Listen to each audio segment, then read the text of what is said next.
Raquel realmente ha sido de mucha bendición para nosotros y vamos a continuar con este tema y vamos a ver quién nos trae hoy. Así que miren, nuestra base, usted ya la conoce, Apocalipsis 19, donde dice que la iglesia novia es una iglesia que ya tiene que estar preparada. Y esto a mí, primero me da una garantía de un arrebatamiento, pero también sabe que me hace preocuparme. Me hace preocuparme porque dice que ya tiene que estar preparada. Entonces, habría que ver cómo estamos nosotros con esos ajustes que tenemos que estar haciendo. ¿Por qué? Porque la iglesia novia es una iglesia que tiene que llegar a un nivel de hermosa, un nivel diferente. Usted no se puede conformar con solo una iglesia igual al común. Perdón, no quiero que se malinterprete eso, pero sí Cantares 6:10 nos dice que la iglesia novia es una iglesia diferente, mire, resplandeciente como el sol, majestuosa como un ejército. Entonces, para poder llegar a ese nivel, para poder llegar a entender cómo podemos estar a ese nivel de iglesia, entonces es que nosotros hemos comenzado a estudiar en toda la Biblia las mujeres hermosas. Y las mujeres hermosas van a ser figura de la iglesia novia, ya que la iglesia es vista como una entidad, como una mujer. Entonces hemos comenzado a estudiar, ya estudiamos Rebeca, estudiamos a Abigail, a Esther, a Betsabé, y estamos estudiando lo que es Raquel. Y usted sabe que llevamos unas clases sobre Raquel, y nuestra base para decir que Raquel es una mujer hermosa la encontramos en Génesis 29:17, donde dice que Raquel era de lindo semblante y de hermoso parecer. Pero recuerde que conforme fuimos estudiando, nos dimos cuenta de que la belleza, la hermosura de Raquel era solamente externa, era una apariencia, era figura entonces de una iglesia que tiene que llevar un proceso de maduración, un proceso de crecimiento espiritual hasta llegar a la verdadera hermosura que nuestro Señor quiere. Entonces, en este proceso, Raquel misma, usted recordará en la primera enseñanza sobre Raquel, nos habla del camino que tiene ya predestinado lo que es Raquel. Iba a comenzar como un cordero, pero que iba a terminar como una pastora. Ahora, en ese camino, recordemos que van a haber obstáculos. Y uno de los obstáculos que va a tener Raquel es Labán. Y analizábamos y revisábamos que esos son obstáculos que la iglesia novia tiene, ¿sabe qué? Que brincar, que tiene que pasar, que tiene que entender que no es algo que tiene que detenerlo, sino que es algo que la va a hacer crecer. Entonces, en esa enseñanza hermosa, usted puede verla en YouTube, nos viene a dar que hay enemigos externos que van a querer derribarnos, que van a haber enemigos externos, obstáculos externos que no quieren que llevemos el crecimiento. Así que también, como hay enemigos externos, también tenemos obstáculos internos. Porque en Génesis 31, ¿sabe qué dice? Viendo Raquel que no daba hijos a Jacob, tuvo envidia. Entonces ahí comenzaba otra enseñanza hermosa, porque comenzamos a ver cómo la iglesia tiene que reaccionar. Y usted recuerda que comenzamos a ver muchas características de cómo reaccionaban ciertos personajes en la Biblia, con envidia, con enojo, con gritos, pero que realmente esa no es la manera correcta de reaccionar. Nosotros como iglesia novia tenemos que reaccionar con humildad.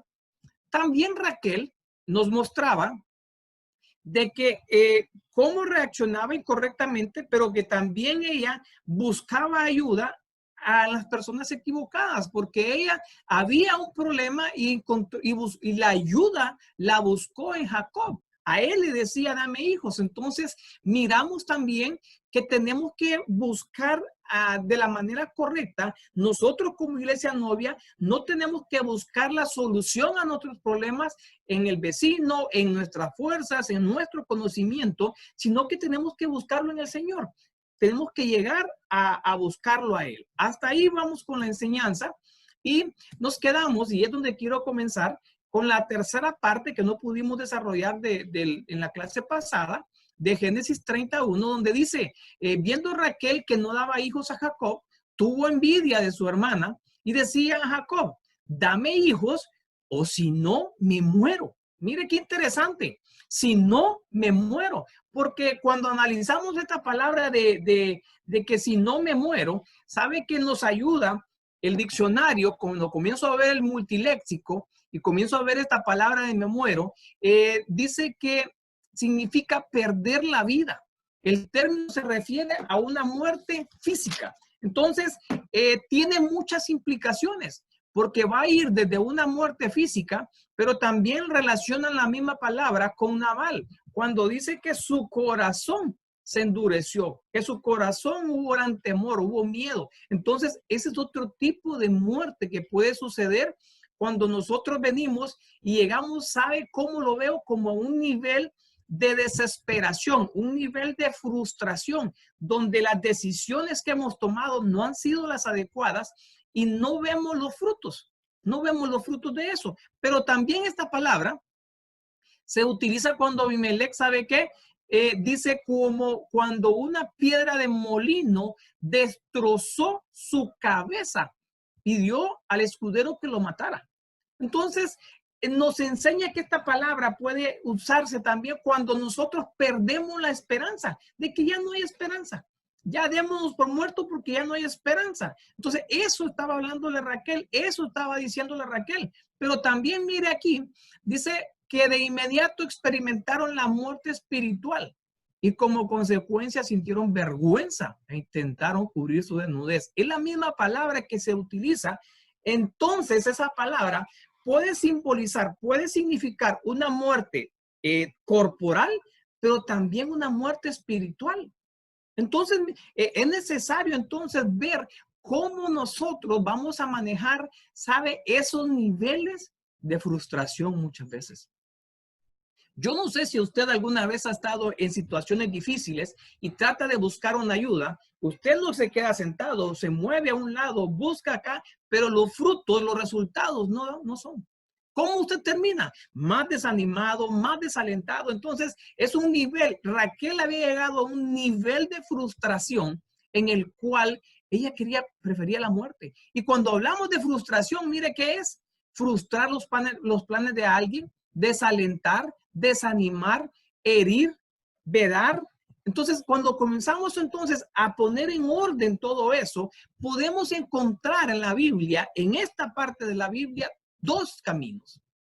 Y el primer camino que encontramos es cuando nosotros, y es el que la iglesia novia debe tomar, es la cual comienza cuando hay dificultades, cuando hay cosas que no podemos controlar, comencemos a reaccionar correctamente y busquemos la ayuda en el lugar correcto. ¿Cuál es el lugar correcto? Nuestro Señor Jesucristo. Él es nuestro refugio. ¿Y sabe qué va a pasar? Vamos a salir victoriosos. Pero también está la otra.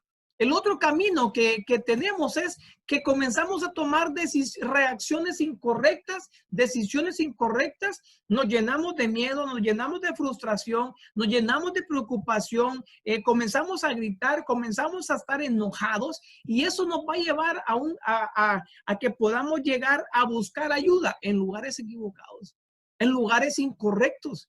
Y eso, cuando el lugar donde buscamos ayuda es el incorrecto, lo que va a pasar es que va a llegar a nosotros un nivel de frustración, de desaliento, de desánimo.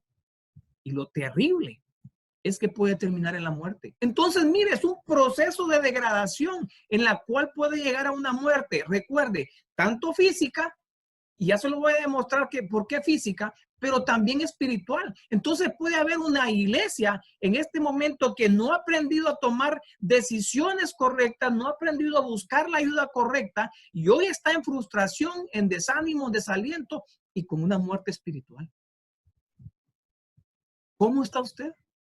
¿Cómo está usted en estos momentos? ¿Será que haya entre nosotros alguien que está frustrado, alguien que está desalentado, alguien que esté desanimado?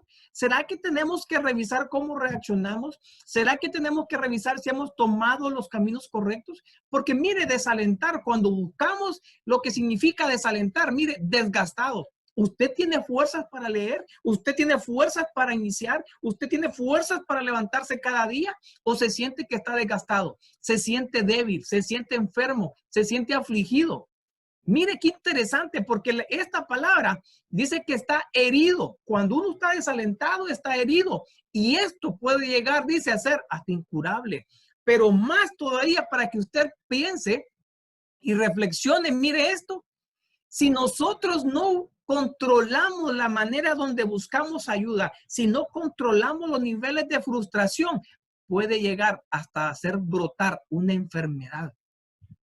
Eso ya tenemos que pensar, porque nosotros no estamos para vivir preocupados. Mire desanimar, ¿qué habla? Herido. Mire desanimar, frustrado, que los planes no le salen. La pregunta sería para el día de hoy, ¿hay alguien en la Biblia que llegó a esos niveles de frustración y de desesperación? Claro que sí. Usted puede encontrar, ¿sabe? El primero, Jonás. Y no vamos a verlos todos, solo algunos que sean significativos. ¿Por qué Jonás llegó a un nivel en que le dice, quítame la vida? Quítame la vida. ¿Sabe por qué? Porque él no entendía. Él comenzó a verse dificultades, lo mandan a predicar a un lugar que no quería ir y comienza a buscar ayuda, ¿sabe? En sus conocimientos, voy a alejarme del Señor, Tarsis es el lugar más largo, voy a buscar una barca, voy a buscar marinos y voy a alejarme. Pero el Señor lo lleva y él tiene que ir a predicar y la ciudad hermosamente se arrepiente y todo eso. Y cuando él, en vez de darle la gloria al Señor, no, él lo que dice es, quítame la vida. ¿Sabe por qué muchas veces sucede esto? Porque nosotros queremos que el Señor haga las cosas como nosotros las queremos. Jonás no entendía la voluntad de Dios. Jonás no entendía, ¿sabe qué? La gracia divina. Jonás no entendía el valor del perdón. ¿Será que nosotros tenemos problemas con el perdón? Mire, Ezequiel 18, Jonás no había leído esto, no entiende. ¿Usted cree que el Señor quiere la muerte de la gente malvada? Para que usted medite. Fíjese que no. Mire Ezequiel 18, 23, lo que dice en esta versión TLA. Le doy mi palabra. Yo no quiero que la gente malvada muera. Más bien, quiero que se aparte de la maldad y viva. Mire la Kadosh. ¿Tengo yo algún placer en que la gente pecadora muera? Pregunta Yahvé. No. No preferiría yo que él se vuelva de sus sendas perversas y viva. Pero mire la Nueva Biblia al día 2008. Yo solamente quiero que se arrepientan de sus conductas perversas y que puedan seguir viviendo. Entonces, ¿sabe? Jonás lo que quería era que destruyeran la ciudad. Muchas veces sucede eso con nosotros. Tenemos problemas con alguien y buscamos ayuda. ¿Qué? Señor, llévatelo, llévatelo. Pero no entendemos. Estamos igual que Jonás, sin entender la gracia divina, sin entender la voluntad divina y sin entender el perdón. Mire Elías, y usted conoce la historia. Elías venía de algo fabuloso, pero quiero verlo desde otro ángulo. Mire qué es lo que le dice. Una palabra, algo que le dijo Jezabel, viene y hace que le dice, quítame la vida, Señor, quítame la vida, porque no soy mejor que mis padres. Hoy en día puede ser que tengamos iglesia que usted sabe comparándose con alguien. Sabe, no soy mejor que mis padres, no soy mejor que mi hermana, no soy mejor que mi tío, no soy mejor que esto, no soy mejor que el hermano, no soy mejor que tal. Dejemos de compararnos. La iglesia novia tiene que ser una iglesia agradecida. La iglesia novia tiene que ser una iglesia que lo que el Señor le ha dado, deslo, gócese, sea viva cada día, levántese de una manera agradecida. Dejemos de compararnos. La iglesia novia, el modelo que tiene que seguir, ¿sabes? Es Jesucristo. A él tiene que parecerse. Dejemos de compararnos ya con otras personas. Dejemos de vestirnos como se viste otra persona. Dejemos de hacer las cosas como lo hace otro. Muchas veces imitamos hasta la manera de hablar, la manera de predicar. ¿Sabe? El Señor nos ha dado a nosotros un vehículo espiritual. Utilicémoslo. Pero no actuemos como lo hizo Elías. Perdón, Elías. Entonces, ¿qué es lo que no entendía él? Y este hermoso Eclesiastés 7:9, 7:10. Nunca te preguntes por qué ¿Por qué todo tiempo pasado fue mejor? No es así. La iglesia novia tiene que tener una visión que los tiempos que usted está viviendo son los mejores tiempos, que los mejores tiempos para su vida no han llegado. Van a comenzar mañana, mañana comienzan los mejores tiempos, pero para eso usted tiene que entender que el Señor lo ha llevado a vivir en este tiempo y también en este lugar. Muchos nos quejamos de que esta tierra, violencia, esto, lo otro, pero mire Hechos 17:26 lo que dice, el Señor ya dispuso dónde usted iba a vivir y qué tiempos iba a vivir. Entonces, si hay dificultades, entienda que tenemos que buscar al Señor para que Él nos revele cómo vivir estos tiempos y para que Él nos revele cuáles son las bendiciones que vamos a tener por vivir en esta tierra. Pero no busquemos la ayuda en lugares diferentes. Mire qué interesante la Arca Fernández. Él ha hecho que a partir de una sola sangre, que las demás diversas razas humanas pueblen la superficie entera de la tierra. Mire, determinando las épocas concretas y los lugares exactos en que debían de habitar. El lugar donde estás viviendo es el lugar exacto donde el Señor te quiere. Entonces, búscalo a Él, búscalo en intimidad para que Él te revele las bendiciones que tiene para ti en ese tu Canaán. Los mejores tiempos son los que vienen a tu vida, siempre y cuando aprendas a controlar tus emociones y decidas buscar a Dios en todo momento. Te hago una pregunta. ¿En los tiempos alegres buscas al Señor? En los tiempos tristes, me imagino que la respuesta es sí. ¿En los tiempos alegres lo buscas? Otro ejemplo, lo tenemos en Moisés. Moisés viene y él tenía la responsabilidad de un pueblo grande. ¿Y qué es lo que dice? Señor, yo no puedo encargarme de llevar todo este pueblo. No puedo con toda esta responsabilidad. Si vas a seguir tratándome así, mejor quítame la vida. Quítame la vida.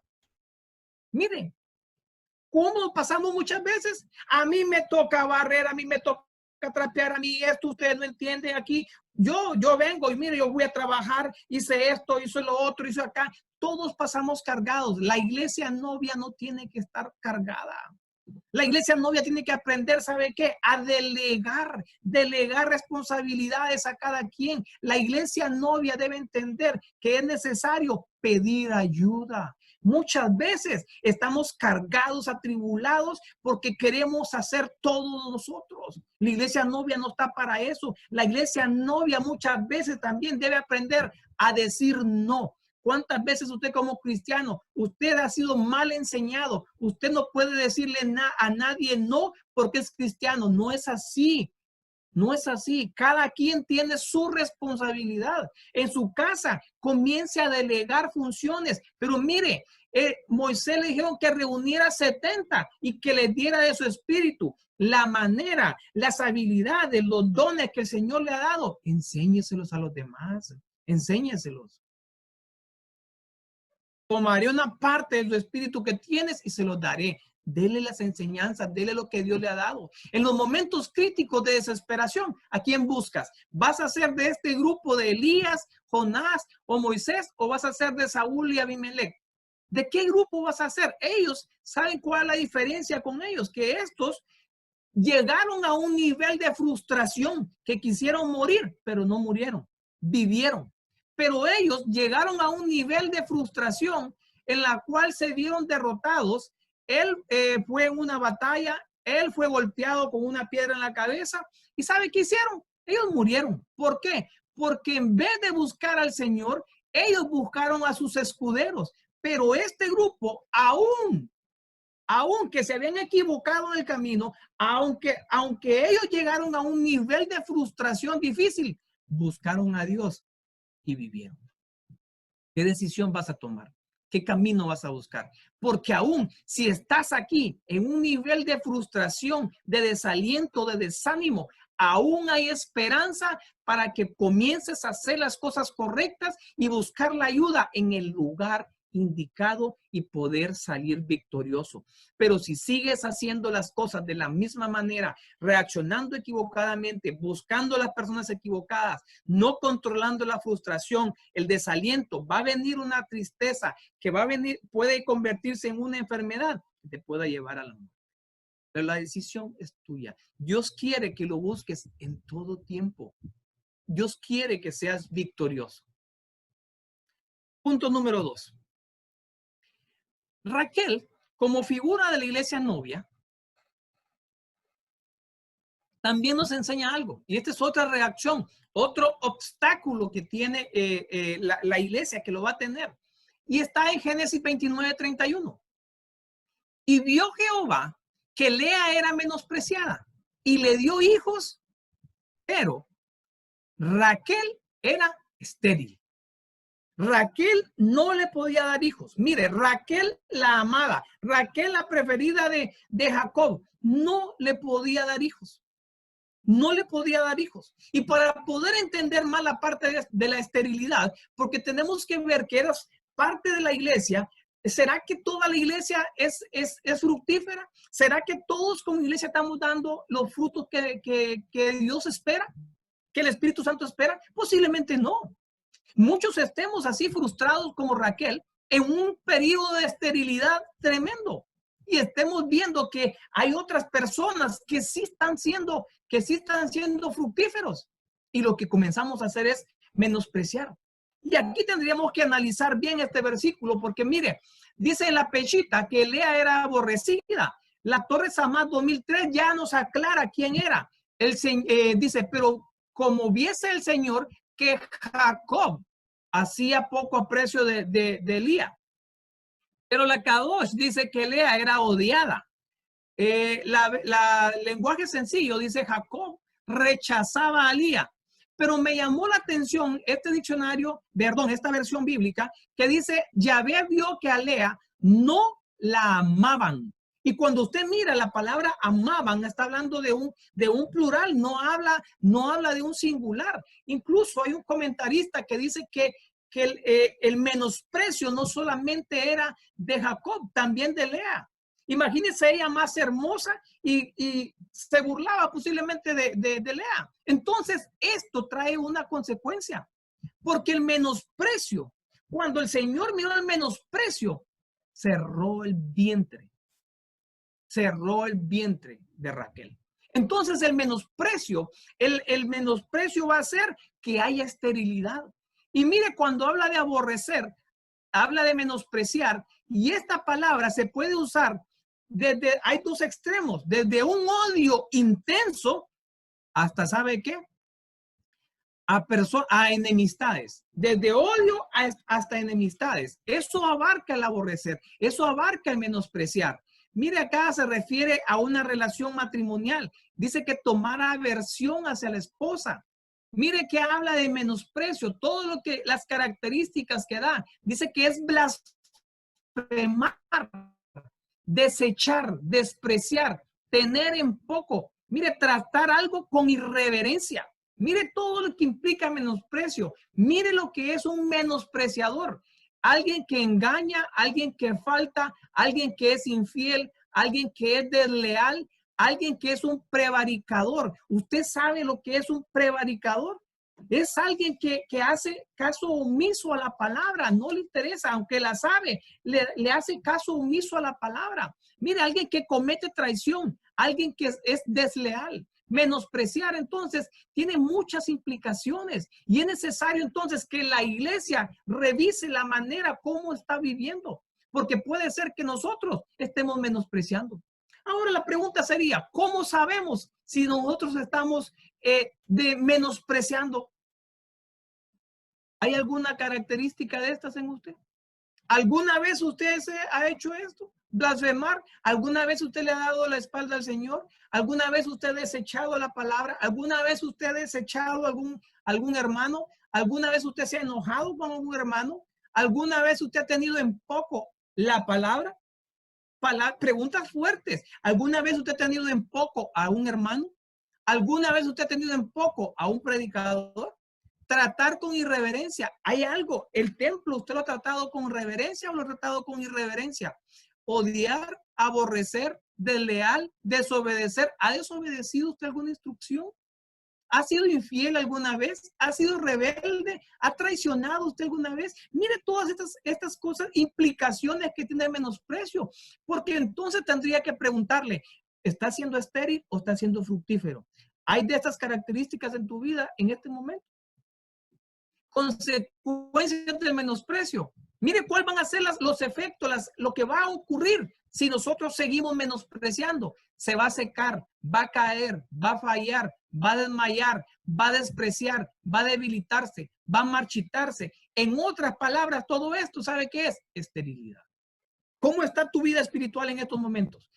Porque entonces, mire, ¿cómo y a quiénes podemos estar menospreciando? Primero, que podemos estar menospreciando, dice Mateo 6:24. Tú no puedes, nadie puede ser esclavo de dos amos. Tú no puedes ser esclavo al mismo tiempo de Dios y del dinero. Tú no puedes, no podemos servir a dos amos. ¿A quién vamos a servir? Nadie puede servir a dos amos al mismo tiempo. Tú tienes que tener una identidad, tú tienes que definirte. Mire la Biblia amplificada. Nadie puede servir a dos amos. No se puede servir a Dios y a las riquezas. Cuando hablamos de riquezas, hablamos de dinero, posesiones o cualquier cosa en la que se confíe. Te hago una pregunta. ¿A quién realmente le estás sirviendo ahorita? ¿Será que estamos apreciando lo que Dios nos ha dado, la identidad que Dios nos ha dado? Porque la iglesia novia va a menospreciar cuando le es más importante las riquezas que Dios. La iglesia novia debe entender que una consecuencia del menosprecio es la esterilidad. ¿Cómo podemos menospreciar a Dios? Mire qué dice Malaquías 1:6. En la pechita me gustaba. Porque si el hijo honra a su padre y el siervo a su amo, pero ustedes no me honran. Mire, sacerdotes, tú eres un sacerdote que menosprecian mi nombre. El hijo honra a su padre. Entonces, si nosotros creemos que en el Señor, que es un Dios todopoderoso y nuestro Señor, podemos estar menospreciando su señorío si no le damos la honra que es. Miren los sacerdotes en la BLS, los sacerdotes no me respetan. ¿Tú respetas al Señor? Yo respeto al Señor, tengo que analizarme. Me tratan como si no valiera nada. Así dice esta versión. Me ofenden cuando desprecian mi altar. Podemos menospreciar al Señor cuando no valoramos el altar. ¿Estás valorando el altar? Mire otra. 1 Samuel 2:16. Y si el hombre le respondía, queme la grosura, usted sabe quiénes eran estos sacerdotes, pero ellos menospreciaban la ofrenda de Jehová. No podemos menospreciar la ofrenda. Mire 2 de Crónicas 36:15. Y Jehová, el Dios de sus padres, envió constantemente palabra hacia ellos por medio de los mensajeros. ¿Cuánta palabra tenemos hoy en día? Y mire el verso 16, mas ellos hacían escarnio de los mensajeros y menospreciaban su palabra, menospreciaban la palabra de los profetas. ¿Estamos menospreciando a Dios? Mire este tercer punto, Proverbios 1:29, por cuanto aborrecieron la sabiduría y escogieron el temor de Jehová, y no escogieron el temor de Jehová, verso 30, ni siquiera mi consejo, y menospreciaron toda reprensión. ¿Usted ha menospreciado la reprensión del Señor? ¿Usted ha menospreciado la corrección del Señor? Puede ser que lo hagamos, ¿sabe cuándo? ¿Y por qué a mí? ¿Por qué yo? ¿Por qué si yo soy tu siervo? ¿Por qué si yo escribo los temas? No, hermano, muchas veces tenemos que quedarnos calladitos y el Señor va a hacer que pase la prueba más fácil porque estamos aceptando la corrección. Mire, allá menospreciamos al Señor. ¿Qué otro menosprecio tenemos acá? En este tiempo, ¿quién es el más importante? Se preguntaban.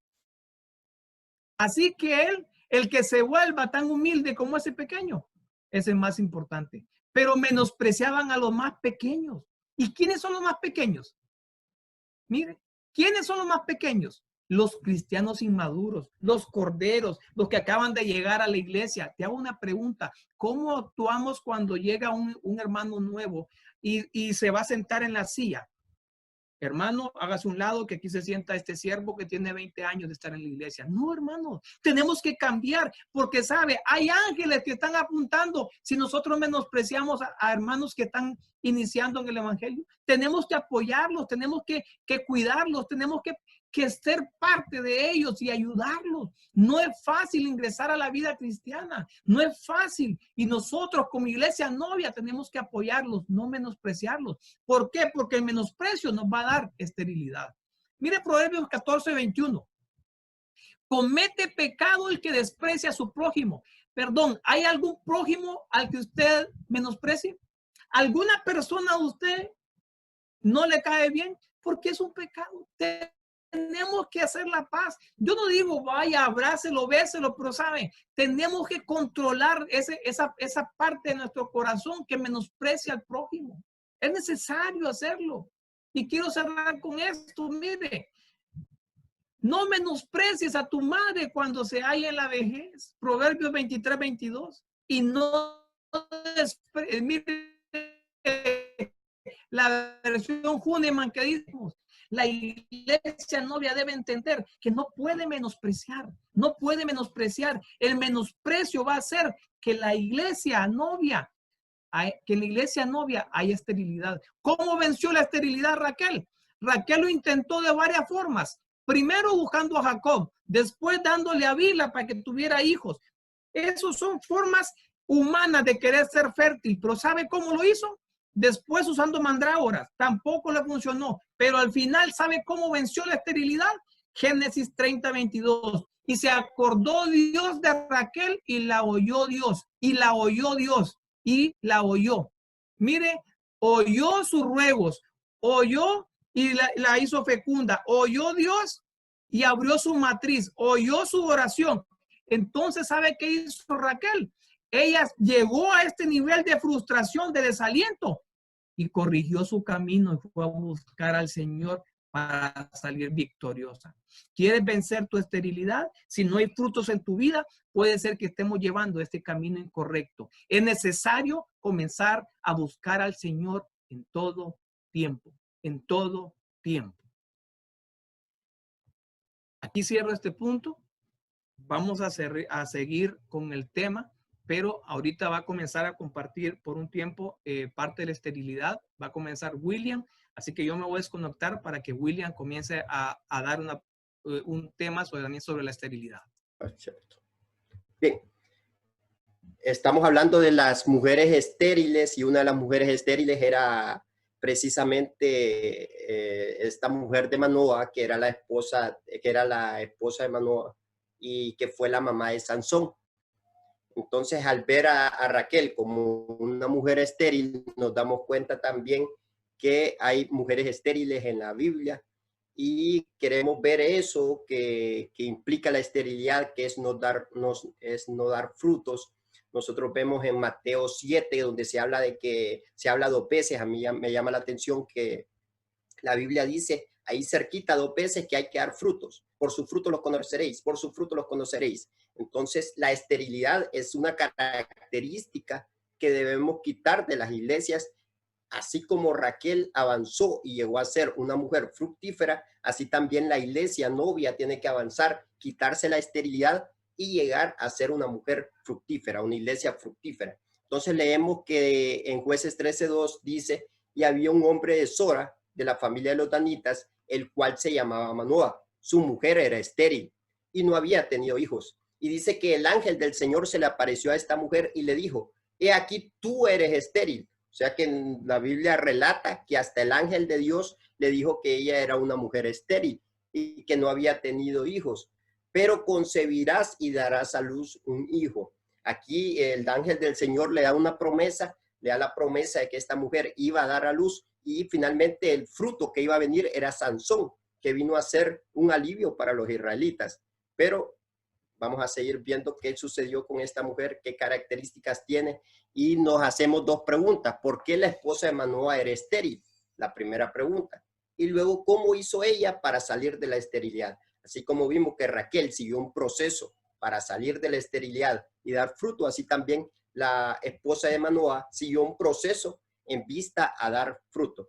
Entonces el primer problema que tenía ella, que sería ver el primer punto, por qué la esposa de Manoah era estéril, es que ella vivía en Sora, ella era una habitante de Sora, y dice la Biblia que el Espíritu de Dios se movía en Sansón entre Sora y Estaol. Le pusieron dos límites, Sora y Estaol. Y entonces fui a buscar la palabra Sora, que aquí podemos ver nosotros que en el diccionario multiléxico, Sora viene de una palabra que es la H6880.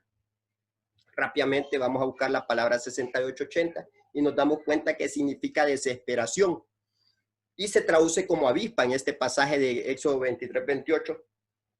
Y lo vamos a ver en Éxodo 23:28. Dice, el Señor está hablando y él dice, enviaré delante de ti la avispa que eche fuera al Ebeo, al Cananeo y al Eteo. Aquí importante porque dice que avispa es desesperación. Pero cuando nosotros vemos todos los pasajes donde se menciona la avispa era un instrumento que utilizaba el Señor para alejar a aquellos pueblos que impedían que el pueblo de Dios ingresara a Canaán, que es la vida fructífera, si lo vemos así. Entonces, esa desesperación que provoca esta palabra Sora, si la mujer de Manoah se mantenía en ese rango entre Sora y Estaol, en esos límites, entonces Dios iba a enviar la avispa y iba a sacar fuera al Ebeo, al Cananeo y al Eteo. Ahora, ¿qué significa cada una de estos, verdad? Hay mucho sobre estos tres grupos de personas, pueblos que eran enemigos del pueblo de Dios, que impedían que el pueblo de Dios avanzara hacia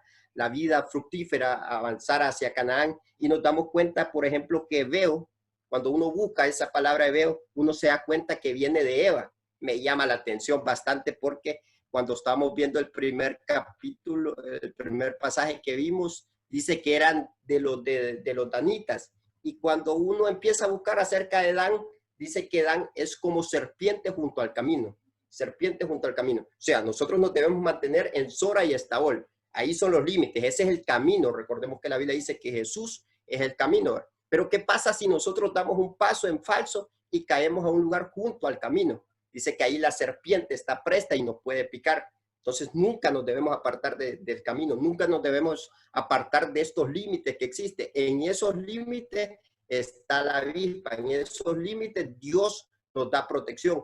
Pero si estamos fuera de esos límites nos va a pasar como el ataque que tipifica los hebeos tipifican ese ataque que se dio sobre Eva. Recuerde que a ella primero le hablaron, ella por escuchar palabras que no eran de Dios, entonces le entró codicia en su corazón y ella cometió el pecado que le dijeron que no cometiera, se puso en contra de la palabra de Dios. Fue un ataque en el huerto, en el lugar del placer, en el lugar que estaba destinado para obtener delicias. Ahí había más permisiones que prohibiciones, pero ella hizo precisamente la prohibición. ¿Por qué? Porque se puso junto al camino y ahí la serpiente la picó. Eso tipifica el Ebeo.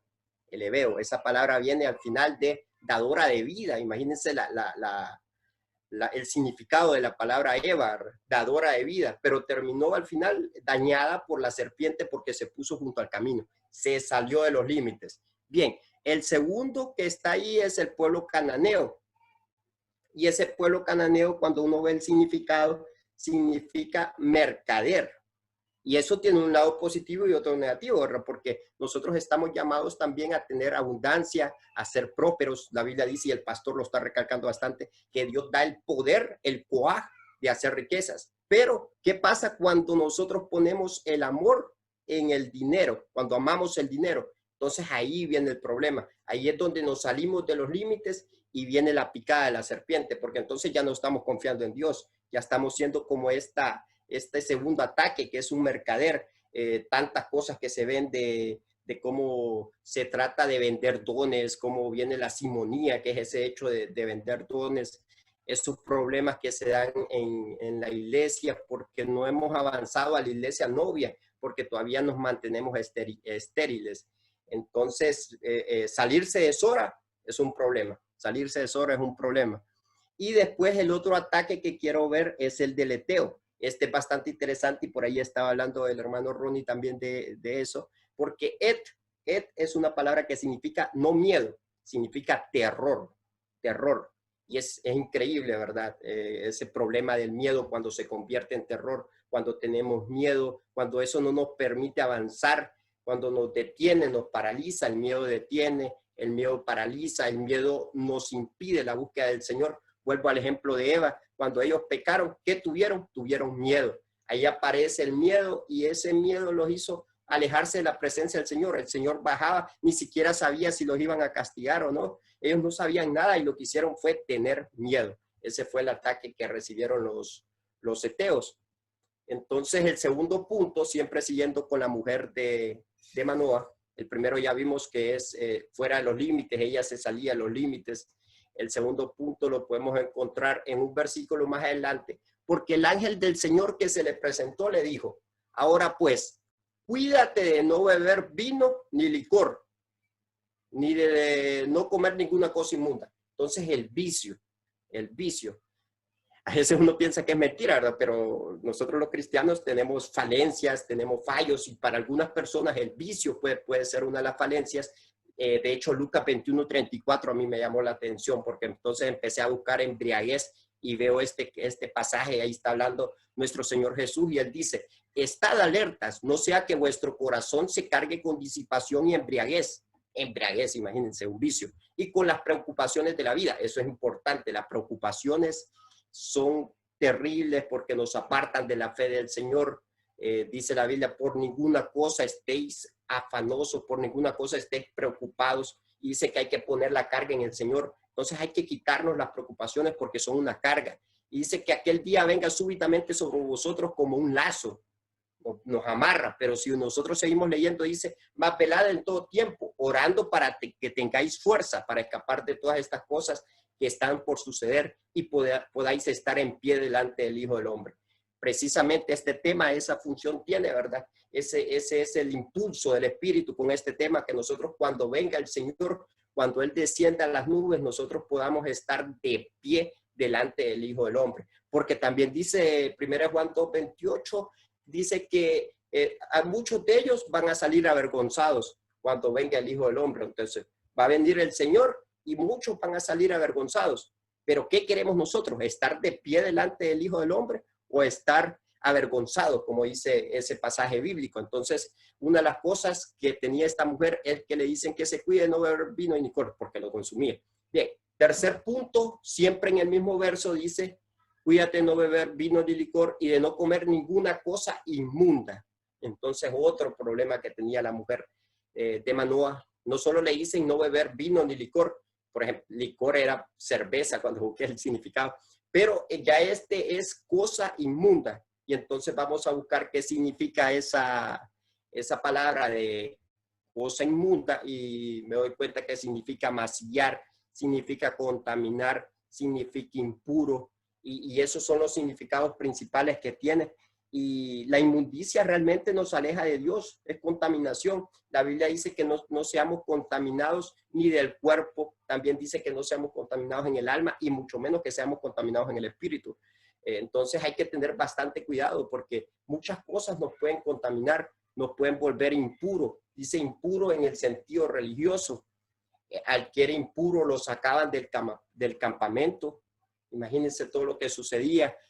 Al que es impuro por lepra, lo sacaban del campamento, tenía que andar afuera. Recuérdense la hermana de Moisés y de Aarón, Miriam, ella tuvo que salirse por una semana del campamento porque estaba impura. Entonces este era otro de los problemas que hacía la mujer de Manoah, era otro problema que tenía la mamá de Sansón, que ella se comía cosas impuras, y ahí podríamos buscar en la Biblia las cosas impuras que se podrían comer, porque por ejemplo había animales impuros, pero no vamos a ahondar en el tema porque tenemos que seguir avanzando. Eso es para que nosotros aprendamos más. El punto número 4 dice mujer sentada en el campo. Veamos lo que dice la Biblia. Dice que Dios escuchó la voz de Manoah y el ángel de Dios vino otra vez a la mujer cuando estaba sentada en el campo. Y Manoah, su marido, no estaba con ella. Dice que la mujer estaba sentada en el campo. La historia relata que primero el ángel del Señor se le apareció a la mujer, a la esposa de Manoah, y dice que lo que hizo fue que habló con ella y le dio esos consejos de que no bebiera vino, que no bebiera licor y que tampoco comiera cosas impuras. Dice entonces que ella le dijo al esposo, terminó la experiencia y ella se lo contó al esposo. Y entonces el esposo oró para que de nuevo se manifestara esa presencia del ángel del Señor en la familia de ellos, porque esto también tiene un toque familiar, me gustó también porque tiene ese toque familiar. Y dice que el ángel de Dios vino otra vez a la mujer cuando estaba sentada en el campo. Ella estaba sentada, tranquila, ahí reposando. Ya vamos a ver lo que significa sentada. Y lo que significa campo lo podemos ver rápidamente en Mateo 13:38, donde dice que el campo es el mundo. Entonces ya tenemos el significado del campo, eso es el mundo. Ahora, cuando uno busca la palabra sentado, en el diccionario Strong nos dice que es morar y permanecer. Por ahí dice también habitar. Entonces ella se había vuelto muy terrenal, muy terrenal. Se le había parecido el Señor, se le había parecido el ángel del Señor, y ella seguía viviendo muy terrenal, muy acomodada, sentada, moraba, permanecía, habitaba en el campo, que es el mundo, ahí es donde ella estaba.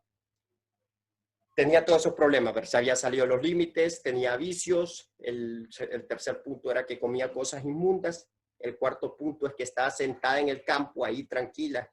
Recuerden, por ejemplo, cuando Dina, ella fue a buscar cosas al mundo, ¿qué pasó? Ella salió dañada, porque eso es lo que causa el mundo. Pero no solo tenemos que ver las cosas, las causas de la esterilidad de la esposa de Manoah, sino avanzar y buscar una solución. La solución, dice Jueces 13:11. Manoah se levantó y siguió a su mujer, y cuando llegó al hombre le dijo, ¿eres el hombre que habló a la mujer? Y él respondió, yo soy. Y Manoah dijo, cuando tus palabras se cumplan, ¿cómo debe ser el modo de vivir del muchacho? ¿Y cuál es su vocación? Interesante, ¿verdad? Que Manoah le preguntó cómo debía vivir el muchacho, cómo debía vivir Sansón. Sansón no existía, la mujer era estéril, ¿verdad? Y el ángel del Señor dijo a Manoah, que la mujer atienda a todo lo que le dije, a todo lo que le dije. ¿Qué tiene que hacer la iglesia entonces? Atender lo que dice el ángel del Señor. Ya vamos a ver un poquito sobre eso.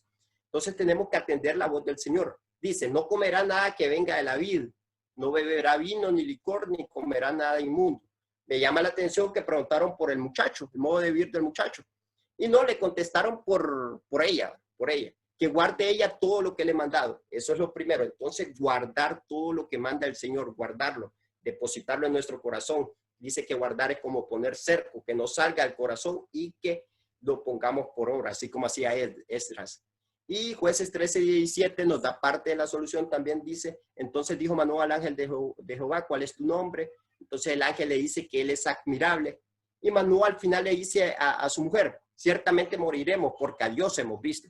Muchos dicen que el ángel de Jehová ahí es una teofanía, que es una cristofanía, una aparición de Cristo en el Antiguo Testamento. No vamos a seguir ahondando por eso, solo quiero dejarles ahí el punto. Le dicen admirable al Señor Jesús, es al que le dicen admirable, pero lo que me llama la atención aquí, que ella tuvo una experiencia con el Señor, una experiencia, el valor de una experiencia.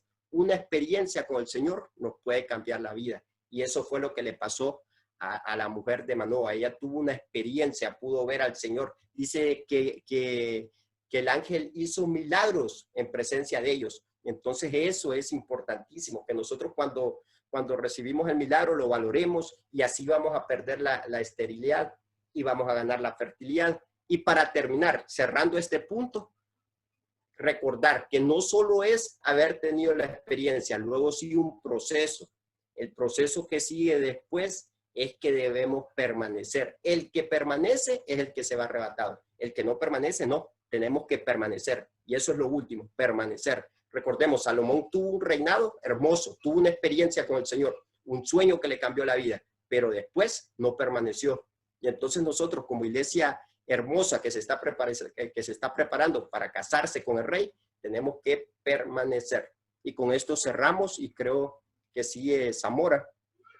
Entonces voy a dejar de compartir. Dios les bendiga, hermanos. Yo también voy a hacer una parte en la parte de la esterilidad de Ana. La esterilidad de Ana. Hemos estado viendo la parte de la esterilidad. La esterilidad nos decía el hermano William, que es cuando no se da fruto. es una parte muy angustiosa. Conocemos mucho de la historia de Ana, quién era Ana, conocemos muchos y se nos ha predicado mucho de la oración de fe que esta mujer hizo, pero yo quiero darle un enfoque diferente. Yo quiero transmitir la esterilidad con la iglesia novia también, cómo esa parte podemos verla, cómo nos podemos enfocar, cómo podemos verla desde otro ángulo, cómo podemos interpretar diferentes iglesias novias sin quererme salir mucho del ángulo del hermano Ronnie y ver esta parte. Entonces vamos a irnos a 1 Samuel 1:1 y dice, hubo un varón en Ramataim de Sofín, del monte de Efraín, que se llamaba Elcana, hijo de Oroján, hijo de Eliú, hijo de Tohu, hijo de Suf, Efrateo. Y él tenía dos mujeres, el nombre de una era Ana y el de otra Penina. Y Penina tenía hijos, mas Ana no lo tenía. Quiero enfocarme en algo un poquito más diferente de esta historia. Número 1, en Elcana. ¿Quién era Elcana? Elcana era un sacerdote de la tribu de Leví. Este sacerdote dice que él ministraba la alabanza.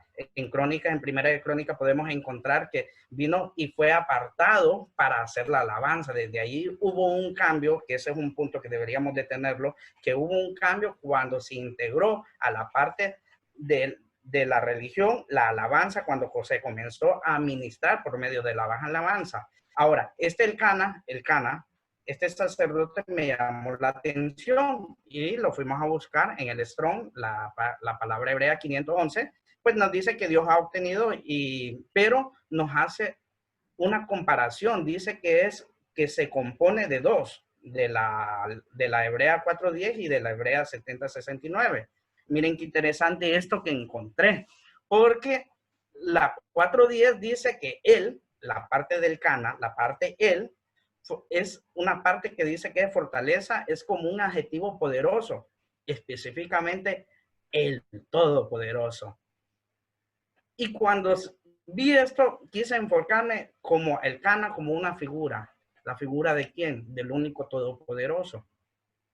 A la otra parte que después vi que era la otra parte de la raíz primaria, erigir, dice procurar, especialmente mediante comprar, dice poseer, adquirir un campo, compra, comprador, comprar, dueño, efectivamente, ganar y poseer, posesión, recobrar. Ahora, ve esta parte, dueño. Quiere decir que el Cana nos simboliza, y lo quiero ver como una figura del Dios Todopoderoso, de Jehová, el que nos compró con su sangre preciosa. El dueño de esta novia, el dueño de estas dos mujeres, ¿de quiénes mujeres? De Ana y Penina. Pues Ana se compone de una palabra que significa gracia, y Penina, muy interesante, porque Penina dice que se compone que es preciosa y que es oral. O sea, Penina no era cualquier mujer. Penina era una mujer hermosa, era una mujer muy bendecida. En aquel tiempo, la mujer que más hijos tenía era la que más bendición tenía. Y había una situación, la mujer que era estéril era porque había una maldición, había algo. Y de esto es lo que queremos hablar, de esta parte de la esterilidad. De la esterilidad, no me voy a enfocar en cuanto a un hijo, porque la esterilidad existe de muchas maneras. Hay esterilidad económica, hay esterilidad familiar, hay esterilidad espiritual. Hay mucho tipo de esterilidad. La esterilidad es aquello que no da fruto, es aquello que nos detiene, es aquello con lo cual no podemos seguir adelante.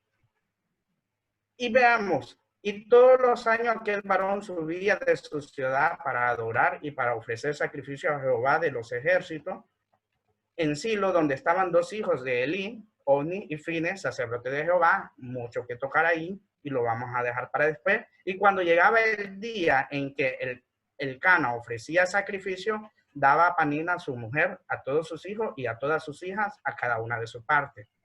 Tenemos dos tipos de iglesia. Queremos ver dos tipos de iglesias, iglesias novias, sin salirme del contexto.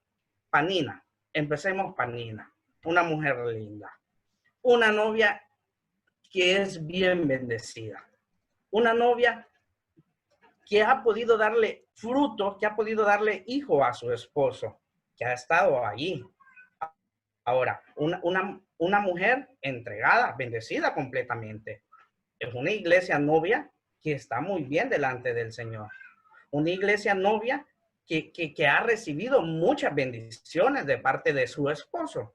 Una iglesia novia que lo tiene todo, pero también está la novia Ana.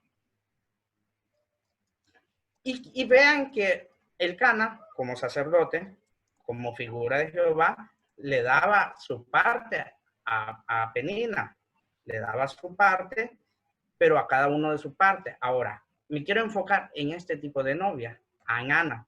Dice que le daba una parte escogida porque amaba a Ana. En ningún momento no dice que no amaba a Penina. Claro que sí, pero había algo especial con esta Ana. ¿Qué era lo especial con esta Ana? No lo sabemos. Ahora, pues veamos que no tenía hijos, vemos que no le podía dar hijos, vemos que se sentía ella difícilmente contristada, pero aunque Jehová no le había concedido tener hijos, dice que no le permitía tener hijos. Era Jehová quien le había cerrado la matriz. Una de las versiones dice que Jehová le cerró la matriz. ¿A qué causa? ¿Qué consecuencia? ¿Por qué lo hizo? A veces vemos a Jehová y aquí dice claro su palabra que fue él quien se lo cerró. Ahora, todo tiene un propósito en nuestra vida y es ahí donde queremos llevar. Dice que Penina y su rival la irritaba, enojándola y entristeciéndola porque Jehová no le había concedido tener hijos. Así hacía cada año cuando subía a la casa de Jehová, la irritaba así, por lo cual Ana lloraba y no comía. Otro punto, vea. ¿Dónde están estas mujeres? Estas mujeres están en el templo. Las dos están en el mismo lugar. Las dos iglesias novias están en un mismo lugar. Ahora, hay una novia que cuando ya lo tiene todo, nos volvemos activos. Muchas veces nosotros como iglesias, cuando hemos llegado con muchas bendiciones, cuando hemos logrado nuestro objetivo, cuando hemos tenido lo que mencionaba el hermano Ronnie al principio, ya la vejez en la iglesia, cuando hemos crecido espiritualmente y sobre todo localmente en una iglesia, cuando tenemos un ancianito, un pastoreo, cuando estamos sirviendo, como que a veces nos volvemos un poquito altivos. Como que a veces ya no queremos que nos digan nada. Vemos a la gente y en este caso se ve a Ana, una mujer que está delante del sacerdote, está delante de la iglesia buscando, pero con problemas, con dificultades, con angustia. Muchas veces nosotros somos fáciles para juzgar. Muchas veces nosotros como novia, como iglesia, juzgamos a la misma novia, a la misma iglesia. Vemos un hermano que está mal y nosotros creemos que está mal. Muchas veces nosotros vemos que está llorando, muchas veces lo vemos triste, lo vemos angustiado, lo vemos congojado, no lo vemos en la iglesia, no lo vemos en ningún lugar y se nos olvida. Lo que hacemos es burlarnos, lo que hacemos es irritarlo, lo que hacemos es entristecerlo. A veces, muchas veces tenemos palabras fácil de decir. Usamos la Biblia a nuestro favor y de repente para darle al hermano, a Ana en este caso, a la novia amada, para darle a uno de estos pequeños, se nos es muy sencillo usar la palabra y darle fuerte. Decirle que está en pecado, por ejemplo. En vez de ayudarle, se nos es muy sencillo recitarle un versículo que le haga más daño, que en vez de sanar una herida, cicatrice más profundo, que en vez de ayudarle, que en vez de levantarle, podamos más bien hundirla. Palabras que le diga el Señor te va a desechar, por ejemplo, cuando sabemos que es diferente. Pero muchas veces, como iglesia novia, actuamos de esta manera. Muchas veces nosotros somos ese Penina, esa iglesia que en vez de ayudar al pequeño, en vez de ayudar a la amada, en vez de ayudar a ese uno de las 99, a ese uno, lo que hacemos es más bien desecharlo. Decimos, no, aquel por andar por vago que se siga allá en la calle. Él se salió del redil, él quiso salirse del redil y como no quiere afirmarse en la palabra de Dios, pues que le pase lo que le tenga que pasar.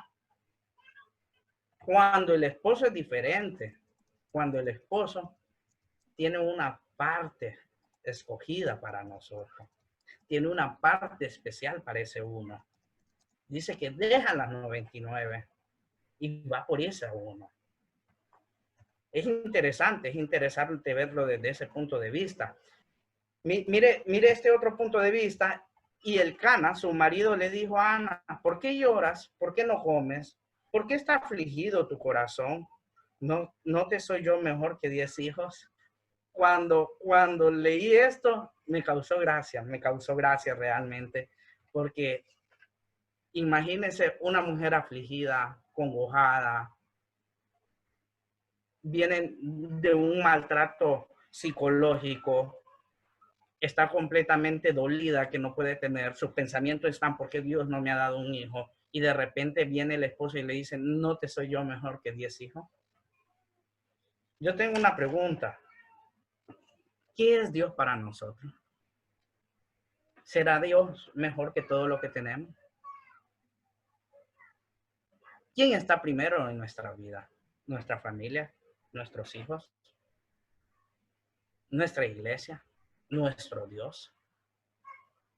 Aquí hubo un alto, porque primero hay un mandato y le dice, ¿por qué no comes? El Cana comienza a consolar a la iglesia y comienza a verlo de una manera diferente. Dice que comienza algo diferente y es algo donde todo el mundo lo ve. Ella con amargura de alma oró a Jehová y lloró abundantemente. La K2 dice, en profunda aflicción del alma, ella oró a Yahweh y lloró abundantemente. Cuando habla de amargura de alma, hay algo que nosotros tenemos que entender que es el alma. Nuestro pastor nos ha enseñado mucho de que nosotros como seres humanos estamos divididos en 3 partes, cuerpo, alma y espíritu. Ahora, la que nosotros somos realmente es el alma. El alma es donde está guardado el ego. El alma es donde está el centro de las emociones. El alma es donde tenemos los sentimientos. El alma es lo más profundo de nuestro ser.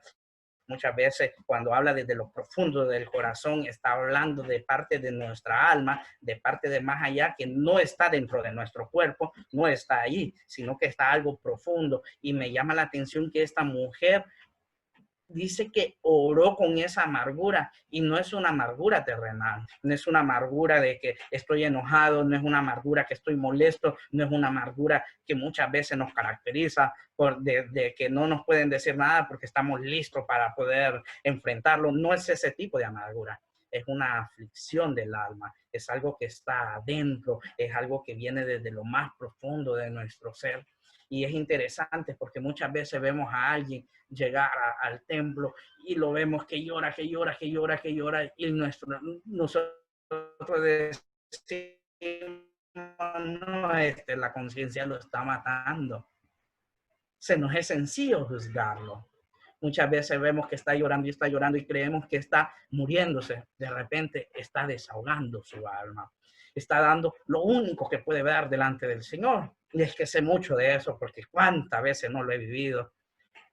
Que no hay palabras para poder sacar eso y muchas veces el alma es la que gime, es el alma la que llora, es el espíritu que está ahí y que sobresale por medio del alma. Es una aflicción. Esta mujer comenzó a orar de esa manera. E hizo voto diciendo a Jehová de los ejércitos, si te dignares a mirar la aflicción de tu sierva. Hablamos mucho de pacto, creo que va un poquito, porque lo que hizo esta mujer fue hacer un pacto, porque muchas veces nosotros pedimos, dice la palabra, y pedimos mal. No se nos da porque pedimos mal, pero la misma Biblia nos manda a pedir. Y entonces entra como un juego, dice que no tenemos porque no pedimos.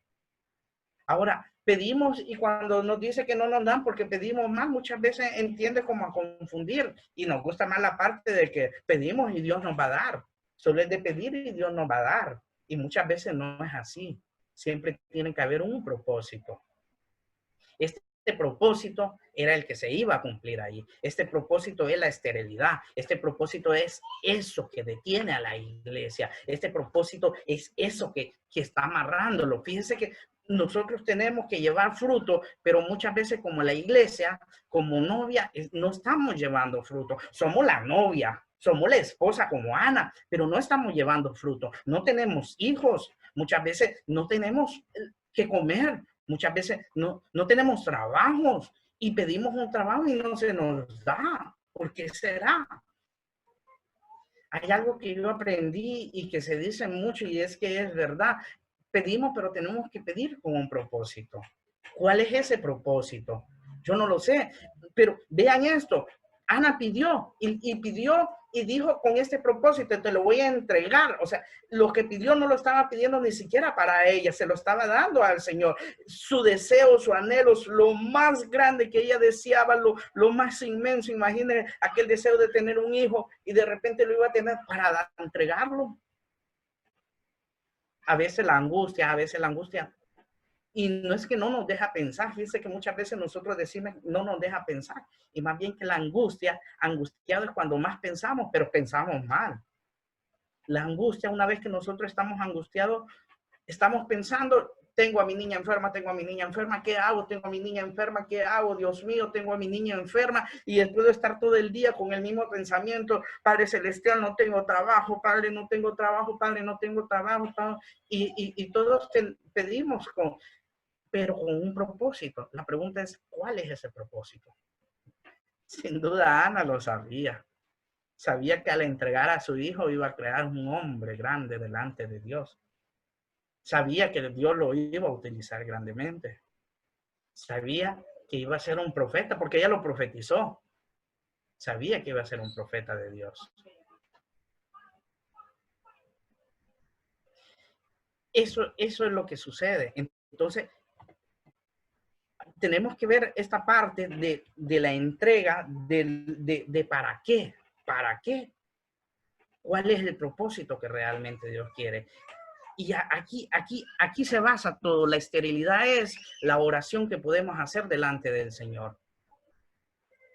La esterilidad es cortar eso que nos agobia. La esterilidad es quitar eso como iglesia novia que tenemos. La esterilidad es llegar a esa oración con un propósito para lograrlo. Ese propósito lo hizo Ana, ese propósito se cumplió delante de ella, ese propósito se dio cuando nosotros vayamos a pedir. Número uno, pidamos con fe, creyendo que el Señor nos dará. Una vez que Ana oró, dice que se le quitó toda tristeza y toda amargura. Una vez que nosotros realmente lo pongamos delante del Señor, tenemos que dar cuenta que Dios va a hacer ese cambio. Dios nos va a ayudar. Él proveerá. Él nos ama tanto que Él sabe qué es lo que realmente nosotros necesitamos. Bueno, muy bonitas enseñanzas. Vamos a orar, vamos a cerrar en este momento.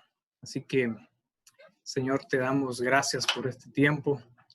Gracias, Señor, por toda tu misericordia. Gracias por toda tu bondad. Gracias, Señor, porque nos has enseñado. Hoy venimos colocándote y dándote las gracias, Señor, colocándote a ti como el centro. Realmente, Señor, ayúdanos a poder dominarnos, ayúdanos a poder saber cómo reaccionar. Ayúdanos, Señor, te ruego a que podamos buscarte a ti en todo tiempo, y también te colocamos en tus manos, que seas tú el que nos muevas. Queremos ser una iglesia novia que dé frutos, una iglesia novia que esté preparada, una iglesia novia que lleve frutos que sean agradables para ti. Te damos gracias, Señor, y te rogamos que tu Espíritu Santo venga sobre nosotros y tomes el control, Señor, tomes el control tú. Ayúdanos a poder sacar de nosotros, ayúdanos a poder quedarnos en nuestros límites, esos límites que tú has marcado en tu palabra. Y también, Señor, que podamos venir y poder levantarnos a comer tu palabra, poder comer y poder después ir, ¿sabes? A poder derramar nuestra alma. Gracias te damos, Padre, gracias te damos, Hijo, y gracias te damos, Espíritu Santo, por tu amor, por tu tiempo y por tu bondad. Amén y amén.